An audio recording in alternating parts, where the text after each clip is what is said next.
Первый за 11 лет визит Владимира Путина в Японию начался в Нагата, на родине японского премьера Синдзо Абе. Этот горный курорт известен своими горячими источниками. На них у местных жителей особые дипломатические надежды. Купание в горячих источниках расслабляет людей и делает их более открытыми. Так что я верю, что это поможет сегодня искреннему разговору. Они приехали сюда издалека. Надеюсь, Абе удастся решить вопрос северных территорий. О принадлежности 4 островов Курильской гряды Москва и Токио спорят более полувека. Из-за этого страны до сих пор не подписали мирный договор после Второй мировой и де-юре остаются в состоянии войны. Курильский вопрос – главный в повестке встречи и на этот раз. Путин опоздал в Нагата более чем на 2 часа и от купания в источниках отказался.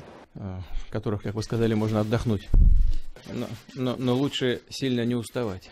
Что могло показаться утомительным российскому лидеру в ходе этого визита, мы, похоже, никогда не узнаем. Путин и Абе долго говорили с глазу на глаз. На публике президент России поблагодарил японского премьера за усилия, благодаря которым в российско-японских отношениях произошел сдвиг, а именно соглашение о совместной хозяйственной деятельности на Южных Курилах. По словам помощника Путина Юрия Ушакова, лидеры уже согласовали текст. Как ожидается, его подпишут в пятницу.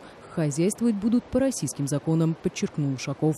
Думаю, мы можем провести честное и глубокое обсуждение вопросов о свободном посещении островов их бывшими жителями, экономической деятельности на 4 островах в рамках советской системы 2 стран, а также вопроса о мирном договоре. Также, по словам российского министра иностранных дел, Путин и Абе обсудили вопрос о расширении американской системы противоракетной обороны в Азии.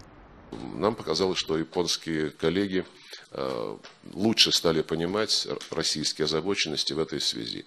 Но было констатировано, что в любом случае Россия и Япония, несмотря на особые отношения Японии с Соединенными Штатами, на основе их военно-политического союза 1960 года, Россия и Япония заинтересованы в том, чтобы в форматах, которые существуют в Азиатско-Тихоокеанском регионе для рассмотрения проблем безопасности, тесно сотрудничать. Переговоры о совместном использовании спорных островов велись десятилетиями. Камнем преткновения всегда оставался вопрос их суверенитета. На этот раз лидеры его не обсуждали, заявил пресс-секретарь российского президента Дмитрий Песков. Однако, по данным Рейтер, Токио обдумывает возвращение к формуле 2+альфа. Она основана на Московской декларации 1956 года, в которой Советский Союз согласился передать Японии 2 малых острова – Хабамаи и Шикотан после подписания мирного договора.